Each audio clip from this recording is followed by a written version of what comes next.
Welcome to the Scale Blueprint. I'm Mike Ryder, and this show is about helping business leaders grow smarter using modern tools, strong systems, and practical AI. Today, I'm joined by Kyle Kilback, strategic technology leader with more than 28 years of experience across MSPs, VARs, ISPs, and enterprise services. Kyle specializes in technology business alignment, service delivery optimization, and guiding organizations through change.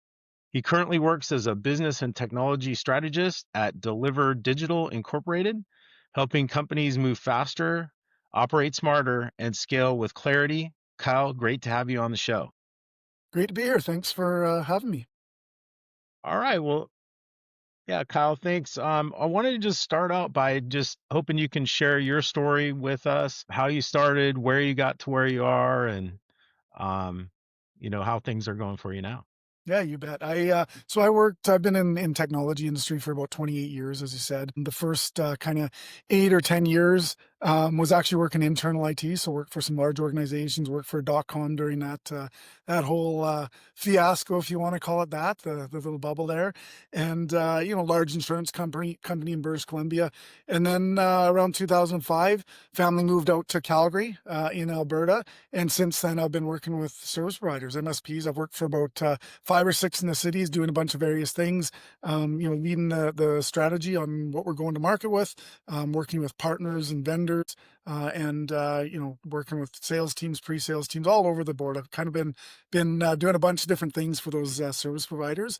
And then last year, I decided to go out on my own and help two types of businesses. So I help SMBs with making smarter technology decisions. So helping them with more strategic and more higher level, if you will, technology type decisions and things like that. And then I help them in growing their business, go to market, service optimization, different things like that too. So I'm having fun doing that. It gives me the flexibility that I like at my stage in the career, and I like having fun doing that. So things are good.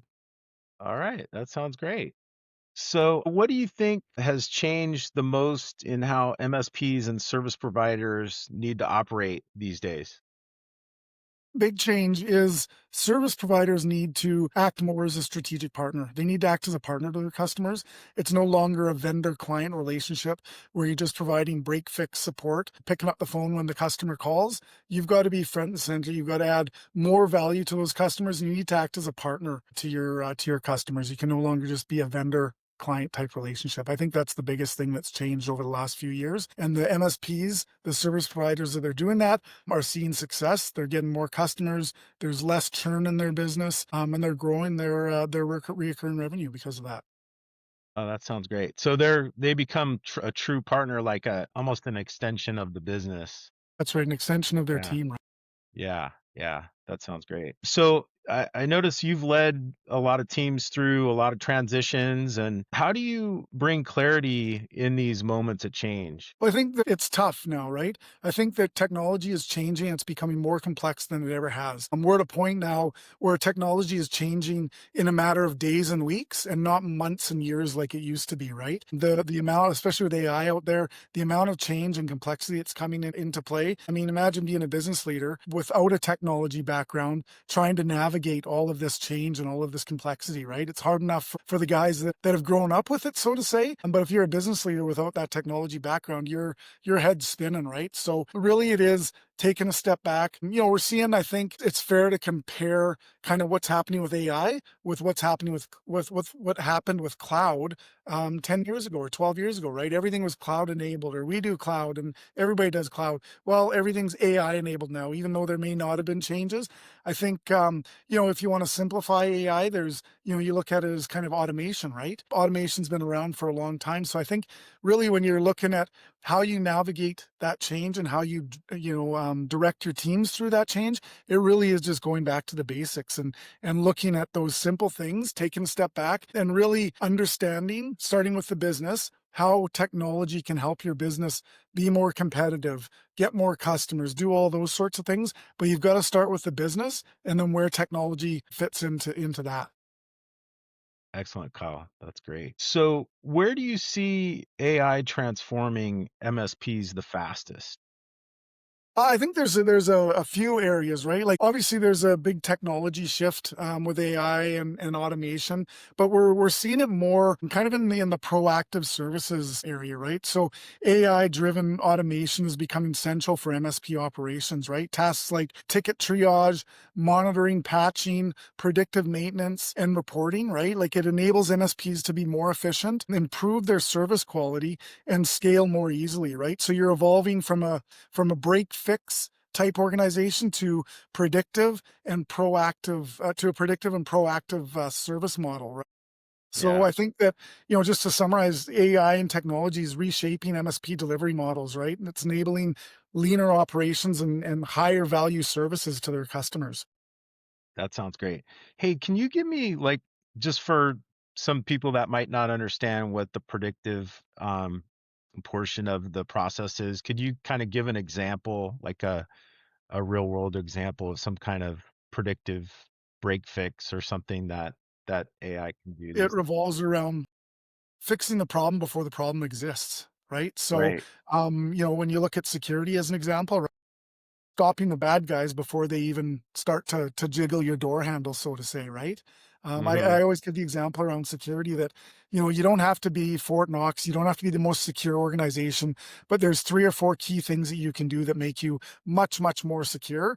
And I give the analogy of if you think about a bad actor or a bad guy going around your neighborhood breaking into vehicles, they're not in there breaking windows, they're not picking locks. What they're doing is they're trying to open your door handle, and if your door Mhm. handle's locked, they're gonna go on to the next car, right? And they might have to go to 100 or 200 cars, but somebody forgot to lock their car that night, and they're gonna open that door, and they're gonna get in there, and they're gonna steal whatever, your sunglasses, your change, whatever you've got in there.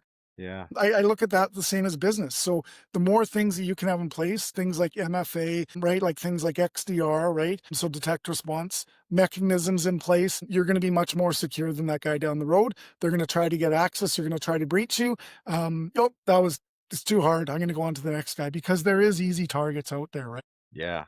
Yeah. Wow, that's a great analogy too with the car door being unlocked. I like Yeah. that. That's good. How do you think AI can support better service delivery, governance, or customer success? I think we're at a pivotal point right now where we're not right quite there yet, but it's coming, right? And like I said earlier, technology is changing days and weeks, every day and every week now, as opposed to months and years, where it used to say maybe 5 or 10 years ago. But I think really, when you look at what AI can provide the business, it really is around doing those predictive things, doing the lower level tasks. And I think MSPs are going to be challenged because they're not going to be like, that's not a differentiator anymore, right?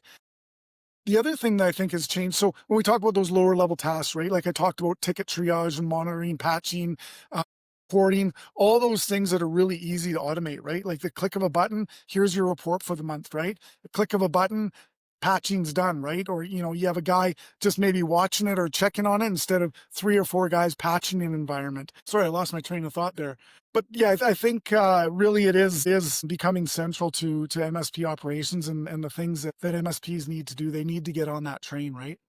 Yeah. Sorry, you can edit that out, Mike. I actually just forgot the question. You Yeah, asked what no, we that's happening. fine.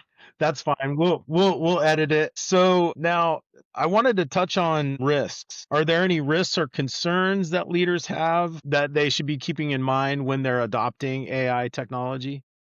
Yeah, I think there is for sure. I think there's a risk around AI driven margin compression, right? So as AI automates monitoring, ticketing, reporting, all that entry level MSP work, it Mhm. just becomes commoditized, right?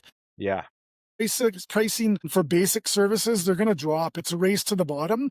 So MSPs need to figure out how to move up the stack or up to more advisory, security, compliance, and strategy type services in order to stay profitable. Because that commodity service, that basic end user support, number one, it can be automated through AI. It's very easy to do.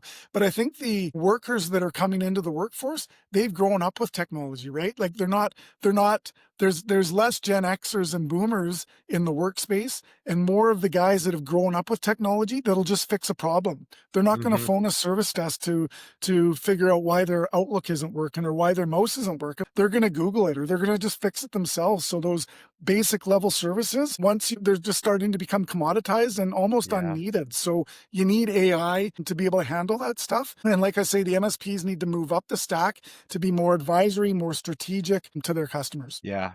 Yeah, it's crazy how intuitive the software has become too, and the younger generation seems to get it a lot better than us That's older right. Well, they've people. grown Because up with it, right? Like yeah, I they've mean, grown I'm up I'm with it. almost 50 and I got my first computer when I was like, 20 years old kind Yeah, of thing, we're, right? I like, didn't trying to even have pull a up the computer at C home. prompt, and Yeah, totally.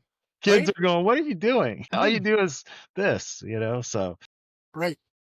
but anyway, so as far as, the future goes, where do you see the MSP model heading over the next few years? Well, that's a good question.